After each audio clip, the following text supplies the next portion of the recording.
Good evening, everyone. Welcome to the Shades of Wisdom Gathering, where we explore timeless questions with some of history's most profound thinkers. Tonight's subject is one of humanity's most enduring mysteries, the meaning of life.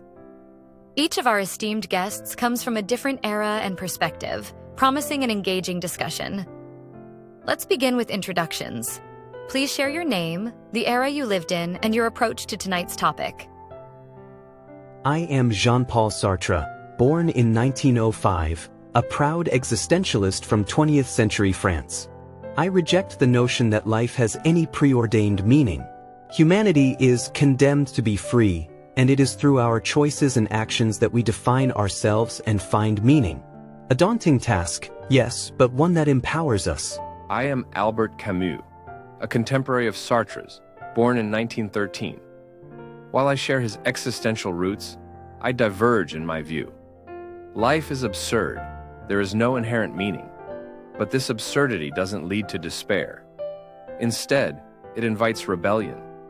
Meaning arises when we embrace the struggle and live fully, as if we are Sisyphus, pushing his boulder with purpose. I am Augustine of Hippo, from the 4th and 5th centuries, a time when the Roman Empire was crumbling and Christianity was rising. Life's meaning is not ours to create, but to discover in God. We are restless, searching for meaning in the world, but our true fulfillment lies in the eternal love and grace of the divine. I am Blaise Pascal, born in 1623 in France, a mathematician, philosopher, and believer in the divine mystery. I see life as a wager. If God exists, living in faith ensures eternal reward. If not, the moral life is still worth pursuing. Reason alone cannot unveil life's purpose. Faith bridges the gap. Good evening. I am Viktor Frankl, born in 1905, a psychologist, philosopher, neurologist, and Holocaust survivor. My experiences taught me that life's meaning is not given, it must be discovered. Even in suffering, we can find purpose through love, work, or courage. The question is not what we ask of life, but what life asks of us. Greetings. I am Aristotle, a philosopher from ancient Greece, born in 384 BCE.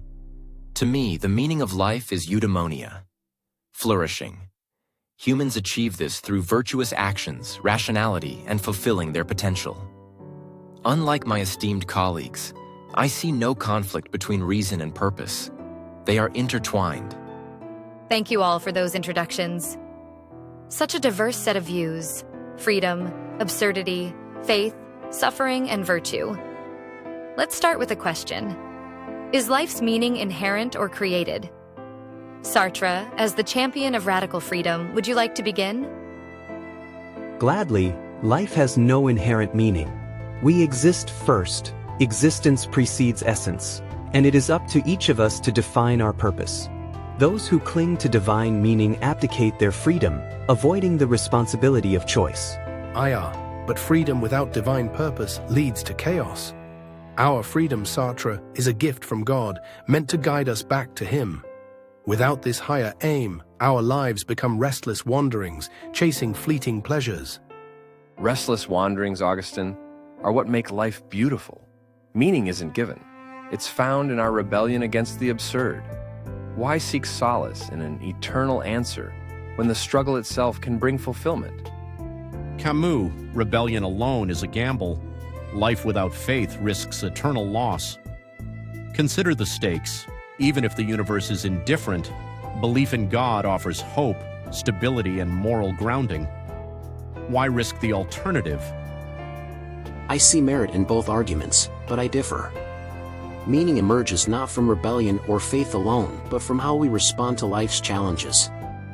I saw people find purpose in the smallest acts of kindness. Meaning is discovered, not imposed. Frankl, your view resonates with mine. However, the virtuous life is not solely about struggle or faith. It's about cultivating excellence in character and action. Meaning arises naturally when we fulfill our human potential through reason and ethics. Such thought-provoking insights. Sartre, Camus, and Frankl challenge us to create meaning through action and resilience, while Augustine and Pascal root it in faith. Aristotle, you find harmony and rationality and virtue. Let me pose a final question before we open the floor. Does suffering diminish or enhance life's meaning? Viktor, as someone who endured profound suffering, would you share your thoughts? Suffering, Erin, is an unavoidable part of life. It doesn't diminish meaning, it sharpens it. In suffering, we confront life's questions most deeply. Even in pain, we can find purpose through love, service, or perseverance. I agree, but I reject the idea that suffering has a higher purpose. It is simply part of the absurd. What matters is how we respond, by embracing life fully without illusion. Suffering, too, has its place in God's plan. It humbles us, drawing us closer to divine grace. Through faith, we transcend suffering and find eternal peace. But why turn to faith? Suffering is not a test or a gift. It is a condition of existence, and we must face it authentically without relying on divine crutches. Thank you all. It seems we've only scratched the surface of this profound topic. Each of you brings a unique lens to the meaning of life. Freedom, absurdity, faith, resilience, and virtue.